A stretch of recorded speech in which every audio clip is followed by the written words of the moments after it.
예, 인생을 인정으로 풀지 말라. 인생을 인정으로 풀지 말라라는 제목으로 하나님 말씀 증거하도록 하겠습니다. 인생에 대한 비유 뭐 여러 가지 들었지만 뭐 지난주에 들었던 것은 움직이는 추라 그랬죠. 그래서 이게 오른쪽으로 가면 왼쪽으로 가고, 그러니까 불행이 있으면 또 행복이 있고, 흉년이 있으면 풍년이 있고, 이게 교차되는 것이다. 뭐 그렇게도 이해할 수 있다고 생각을 합니다. 그럼에도 불구하고 많은 사람들은 남의 인생을 보면요, 저 사람은 불행은 없고 항상 평탄함만 있다 이렇게 생각을 해요. 그래서 그 아침부터 죄송한데 아재 개그 비슷한 거 한다면 옛날 얘기인데, 뭐 얄미운 사람들 있잖아요. 그 여자분들이 연령대별로 얄미운 여자들 얘기를 하는데, 10대는 놀 거 다 놀고 공부도 잘하는 여자, 이게 얄밉대요. 20대는 할 짓 못할 짓 다 하고 시집도 잘 가는 여자, 이게 20대 때 얄밉고, 30대는 온통 성형수술해서 예뻐졌는데 티도 안 나는 거, 이게 얄밉고, 40대는 뭐 할 거 다 하고 다니는데 자녀가 대학도 잘 가는 거, 이럴 때 얄밉고, 50대는 남편이 많은 재산 남기고 깨끗하게 죽었을 때 그게 얄밉고, 60대부터는 얘기 안 하겠습니다. 하다 보면 이렇게 쭉 나가는데, 이게 무슨 얘기냐면 남의 인생을 보니까 뭐 하나도 어려움 없이 좋은 것만 있는지 알고 그래서 얄밉다 그러는데, 들어가 보세요. 쓰라림이 다 있는 거죠. 굴곡이 많은 게 인생이라는 것입니다. 그래서 우리가 이런 전제를 가지고 있다 그러면 가져야 될 생각은 뭐냐 하면은, 너무 기뻐서 펄펄 뛰는 것도 좋은 거 아니에요. 그리고 또 너무 절망해가지고 좌절하는 것도 올바른 게 아니라는 것입니다. 그래서 이게 평온함이 있어야 돼요. 하나님께 감사하고. 근데 뭐 할렐루야 그러면 펄펄 뛰거나, 또는 어찌하여 나를 버리셨나이까 하면서 좌절에 빠지는 것도 다 옳지 않다는 것입니다. 인생은 교차되는 거예요. 그래서 풍년의 때는 흉년을 대비하는 것이고, 흉년의 때에는 벗어나는 길을 찾으면 되는 것입니다. 오늘 본문은 흉년의 때를 맞이했던 한 가정을 얘기하고 있죠. 예, 엘리멜렉 가정, 뭐 또 다른 말하면 나오미 가정. 근데 드러나기는 이 사람들로 드러나지만 주인공은 룻이죠. 룻과 보아스. 이게 다르다는 거야, 인생이. 우리가 흉년을 만났을 때, 오늘도 뭐 어려움 당한 분들 계시지 않습니까? 뭐 육체적인 어려움, 또 경제적인 어려움, 앞이 턱턱 막혔을 때 룻기를 통해서 주신 하나님의 음성을 듣는 시간 되기를 바랍니다. 흉년 만났을 때 첫 번째는 믿음의 자리 떠나지 말라는 거예요. 우리 당장 생각하는 건 떠나자예요. 그죠? 도망치자, 떠나자 그런다는 거예요. 1절을 보시면은 사사들이 치리하던 때에 그 땅에 흉년이 드니라. 유대 베들레헴이고 모압 지방으로 갈라 그랬다. 이런 얘기가 나옵니다. 그 유다라는 땅에, 유다의 이름 아시죠? 그 야곱의 넷째 아들인데, 유다 기쁨이란 뜻이에요. 찬송이란 뜻, 찬송 기쁨 그런 뜻이에요. 베들레헴은 떡집이란 뜻입니다. 그러니까 기쁨이 있고 찬송이 있고 떡집이니까 흉년이 올 리는 없죠. 그 이미지하고 전혀 다른 거예요. 그죠? 전혀 다른 거. 근데 거기에 흉년이 왔다. 이게 우리가 상상을 못하는 일이 벌어졌다 그런 얘기입니다. 그런데 예수 믿으면 고난은 끝나고 좋은 일만 벌어질 것 같은데 그렇지 않잖아요. 내가 분명히 예수 잘 믿고 기도하는데도 불구하고 뭐 아들 문제가 생기고 남편이 뭐 회사에서 이렇게 실직 가게 되고, 그럴 때마다 뭐 당황하지 않습니까? 찬송 부를 때마다 내 인생 늘 평탄해, 평안해, 평안해 그러는데 실제로 아닌 것 같거든요. 근데 그 찬송 만든 분도 삶에 얼마나 우환이 많았는데요. 그럼에도 불구하고 평안하다 그런 거지, 이게 그냥 매끈해가지고 평안하다 그랬던 것은 아니라는 것입니다. 그래서 이런 설교 하잖아요. 고난은 축복이라고, 숨겨진 변장된 축복이라고. 그럴 때 아멘해요. 그때 또 그게 보기 싫어가지고 그러면은 고난이 계속 임하기를 원합니다. 그러면 막 깜짝 놀라서 도망치고 그러죠. 그러니까 실제로는 아니라는 것입니다. 그 고난의 때는요, 그때도 하나님께서 우리에게 주신 유익이 있는 거예요. 떠나면 안 됩니다. 그 자리. 엘리멜렉의 심정 보세요. 엘리멜렉 이름 뜻이 하나님은 나의 왕이다 그런 뜻이거든요. 그런데 지금 어려움 당한 거예요. 그 부인이 나오미고, 2절 보니까 아들이 말론과 기럨. 근데 이제 흉년이 오니까 이런 의사결정을 내린 것 같아요. 그냥 모압 땅으로 가자. 우리가 어려움 당하면요, 되게 이제 이런 자세를 배워요. 첫 번째는 버티는 거. 사실 버티는 게 믿음인데, 버팀이 에무나 그래가지고 이게 견딤, 버팀, 이게 믿음이거든요. 근데 이제 기도하다가 안 되면은 한 10년쯤 있으면 또 이게 깨져요. 아브라함도 그랬죠. 되게 10년인 것 같아요. 여기도 10년이라고 나오잖아요. 10년 정도 믿음 좋은 사람 버티다가 그 다음에 이제 주변을 보는 거예요. 다른 방법 뭐 없나. 모압 땅이 살만하거든요. 모압으로 가자. 내 안에 모압이 있어요.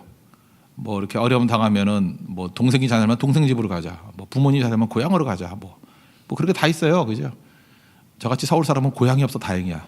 갈 데가 없어. 여기서 죽거나 살거나 다 해야 되는데, 고향 있는 사람들이 생각보다 강한 것 같지만 약해요. 뭐 다 때려치고 고향이나 가자. 그거 아닌데. 여기는 모압이었어요. 모압으로 가자 이런 거였다라는 것입니다. 고난 당할 때 보면요, 다른 사람은 다 잘 사는 것 같이 보여요. 나만 어렵고. 모압 땅은 굉장히 멋져 보이거든요. 실제로 가면은 끝나는 거죠. 여기 1절 보니까 거류했다. 이 뜻이 뭐냐 그랬더니 잠깐 갔다 오는 거였어요. 우리는 항상 그런 생각을 해요. 뭐 영원히 가는 거 아니고 잠시 갔다 거류하러 간다. 근데 이 엘리멜렉은 다시 못 돌아왔죠. 죽었으니까. 우리 인생이 그래요. 이게 도망치면은 믿음의 자리를 떠나면 다시 돌아오면 되지. 못 돌아와요. 돌아올 수 있을지 없을지 하나님이 결정하는 건데 못 돌아오는 경우가 더 많아요. 우리도 괜히 슬럼프에 빠져가지고 교회 떠나고 뭐 신앙 떠나고 그런 사람 있지 않습니까? 그럴 때 꼭 마지막 말이 되게 멋있어요. 곧 돌아온대. 곧 돌아온대. 그리고 보신 적 있어요? 부고장이 날라오죠. 죽었다고. 예. 돌아오지 않아요. 돌아가시지. 예. 여러분 그러므로 잊지 마십시오. 죽어도 그 자리에서 죽어야 돼요. 믿음의 자리에서 죽어야지 어디 떠나는 거 아니라는 것입니다. 고난 되게 많았던 허드슨 테일러, 그 중국 선교사님 아니에요? 자기가 인생에서 많은 것들을 겪었는데 이분이 왜 기도의 사람이 된지 아십니까?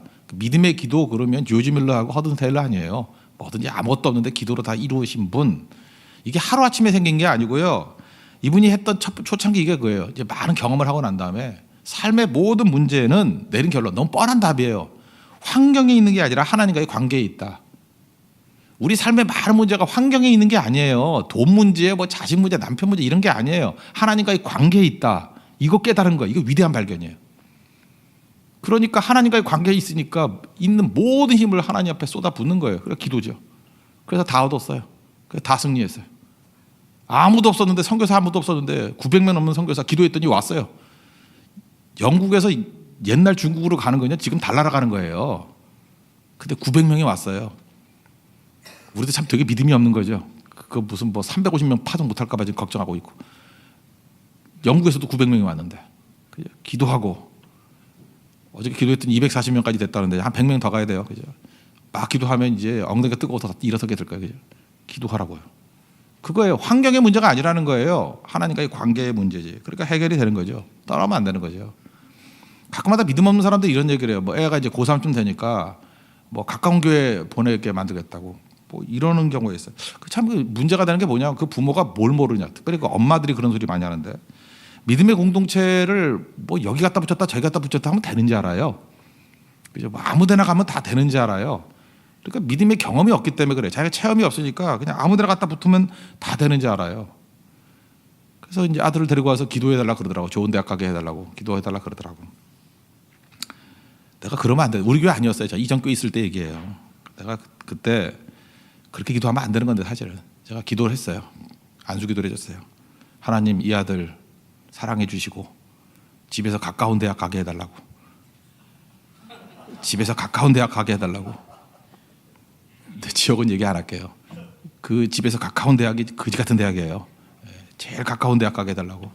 그때 엄마가 얼굴이 새파랗게 질렸더라고. 걔 목표가 서울대였거든요. 서울대가 교회보다 멀었어요.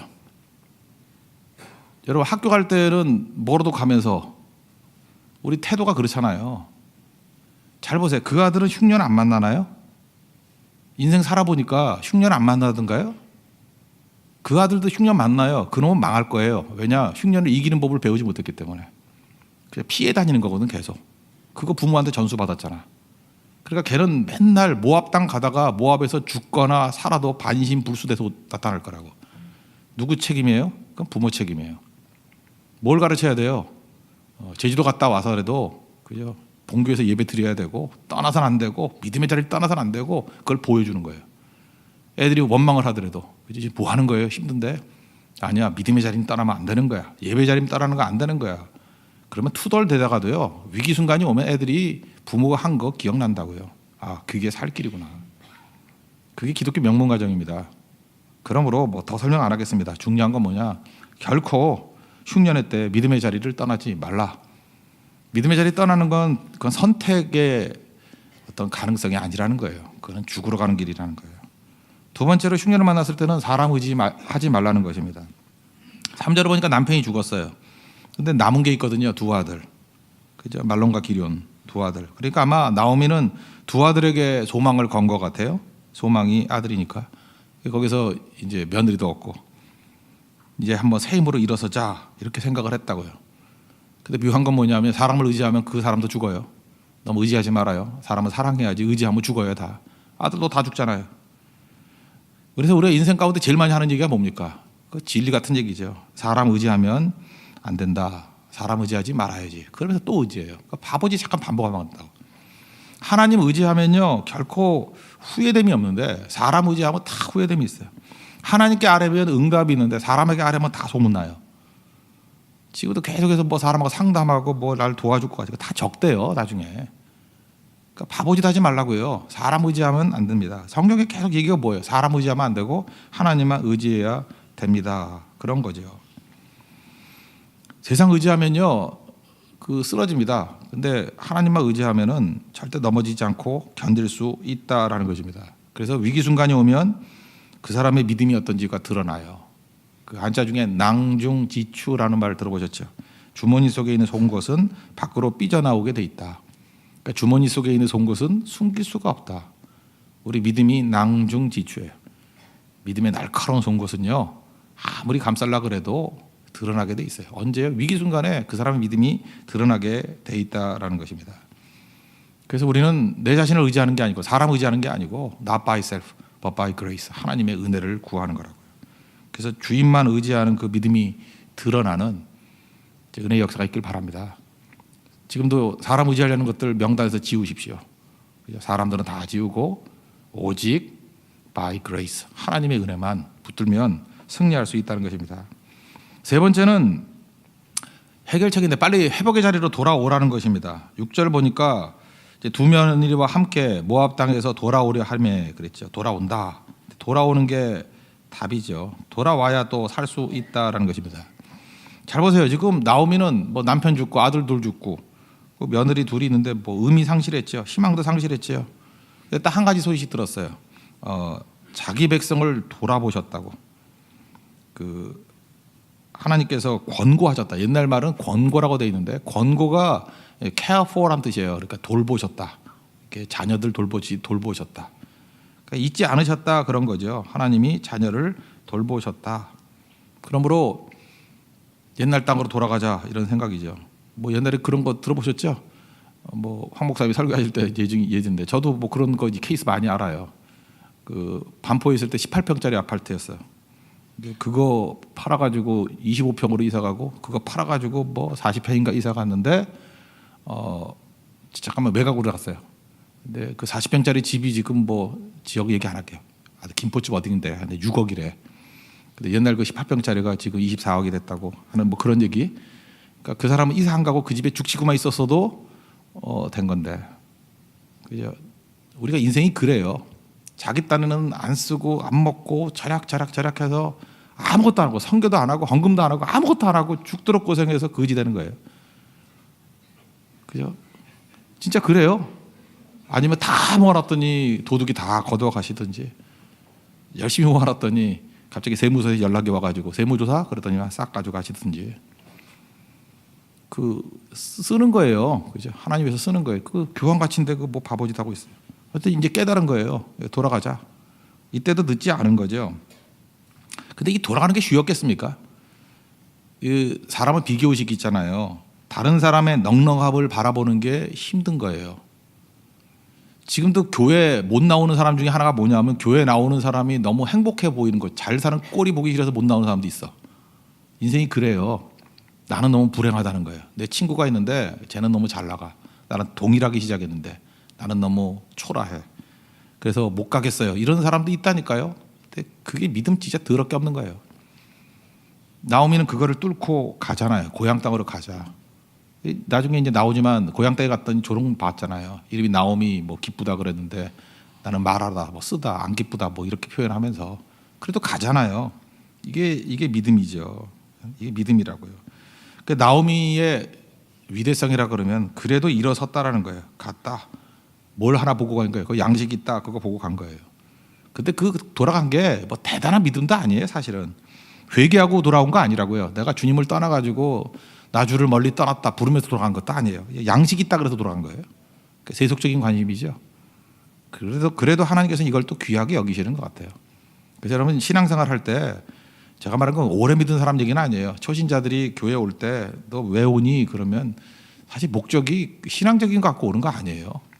어떤 사람은 뭐 남자 사귄다 여자 사귄다 그래서 오기도 하고요. 옛날에 여행 다니기 힘들 때 우리 때는 그랬어요. 교회 갈 때 그 수련회 가자 그러면 많이 갔어. 왜냐하면 싼 값에 여행 갈 수 있다 그래서. 옛날엔 여행을 못 다녔거든. 초창기 때 우리 한국교회 막 선교 붐 불었을 때도 외국 가기가 힘들었거든요. 그래서 외국 가는 빌미로 선교 따라간 사람 되게 많아요. 근데 지금은 선교보다 그냥 패키지 나온 여행이 더 싸. 그래서 각 교회마다 지금 선교가 다 망하고 있어. 이유가 뭐냐면 선교에 대한 뜨거운 열정이 없는 사람은 굳이 선교 안 가요. 놀러 가지 왜 선교를 가? 그러니까 진짜가 남는 거죠. 그런데도 불구하고요, 이렇게 뭐 남자 여자 만나러 온 사람들, 놀러 간다는 취지 대신에 갔던 사람들, 그러다가 예수 막 믿고 변화되고 목사님 되신 분들도 많고 그래요. 그 사람들 동기에 대해서 너무 이렇게 묻으려고 그러지 마세요. 여러분 뭐 좋은 동기 갖고 다 믿었나요? 나오미는 양식 때문에 갔어요. 그럼에도 불구하고 하나님께서 그거를 귀중히 여기셔서 세워 주시잖아요. 이번 고성성교 갈 때도 마찬가지입니다. 한 110명 정도 더 가야 되는데 동기가 뭐가 됐든 간에 일단 가는 게 복이에요. 그죠? 가면은 변화돼요. 가면 은혜 받고. 우리 인생도 마찬가지입니다. 돌아오면 살아요. 이유가 뭐든 간에. 근데 빨리빨리 돌아올 수 있는 우리 믿음의 종 되기를 바랍니다. 그래서 돌아왔는데 사실은 나오미가 돌아온 게 우리는 이제 뒤에 알죠. 사실은 룻이 베들레헴을 경험하게 되는 중요한 터닝 포인트가 된 거예요. 나오미가 결심했어요. 창피하지만 그죠? 이게 뭐 속된 말로 하면 쪽팔리지만 그래도 간다. 나오미가 결심했다고요. 근데 복은 누가 다 받았어요? 나오미도 받았지만 룻이 베들레헴을 경험하게 되는 귀중한 일이 벌어져요. 그리고 룻이 또 거기서 누굴 만나요? 보아스를 만나게 되고 보아스와 사이에서 누가 나와요? 예수님의 조상이 나오잖아요. 메시아의 계보예요. 그래서 마태복음 1장에 예수님 조상의 룻이 나오잖아요. 잘 보세요. 우리가 돌아간다는 건 뭐냐면 내 문제가 해결될 뿐만 아니라 우리 가정의 문제가 해결되고 하나님 나라의 일이 이루어지는 거예요. 우린 몰라요. 다 알고 하는 거 아니에요. 뭐 알고 해 믿고 하지. 주님이 명령하신 걸 믿고 따라가면 우리가 알지도 못하는 상상도 못하는 일이 벌어진다고. 근데 여기서 포인트예요. 오늘 부제였죠. 오늘 제목이었죠. 만약 여기서 이렇게 얘기하잖아요. 나오미가 인정상 야 너희들 젊은 여자들 아니냐. 고향으로 돌아가서 좋은 남자 만나서 잘 살아. 그죠? 그 오르바는 갔어요. 인정 따라. 그 인정이 있죠. 나오미가 좋은 여자예요. 인정. 근데 나쁜 여자예요. 인정을 추구하면 안 되는데. 그냥 끌고 왔으면 나오미도 왔을 거라고. 아니 저기 오르바도 왔을 거라고. 근데 갔잖아요. 그 오르바는 여기서 이상한 여자 돼버리고. 룻은 그래도 왔잖아요. 와서 메시아의 조상이 되잖아요. 그래서 나쁜 목사는 뭐냐면 인정 가지고 설명해 주는 거예요. 아주 인재하고 인정이 넘쳐가지고 뭐 눈물 뚝뚝 흘리면서 고성성교 오지 마세요. 일하셔야지. 이러면은 되게 따뜻한 것 같지만 망하는 거. 그죠? 망할 수도 있는 거라고요. 그런데 어떤 내용에서는 좀 매정해 보일지 모르지만 그럼에도 불구하고 부르심에 순종해야 됩니다 할 때 그게 얼마나 매정해요. 그 따라오잖아요. 그때 그게 살 길이었다니까요. 그래서 우리는 인정에 이끌려가면 인생은 인정으로 풀면 안 되고 말씀으로 풀어야 되고 사명으로 풀어야 되고 비전으로 풀어야 된다는 거예요. 오늘도 이 시간에 인정을 만나는 게 아니라 하나님 말씀을 만나는 시간이 되기를 바랍니다. 그럼 살아납니다. 우리 자녀들도 인정으로 키우는 거 아니에요. 말씀으로 키워야 됩니다. 은혜로 키워야 됩니다. 그럼 반드시 일어서게 된다는 거예요. 우리 은혜 붙들고 승리하는 믿음의 종 되기를 축원합니다. 모두 자리에서 일어나겠습니다. 은혜 아니면 찬양하겠습니다.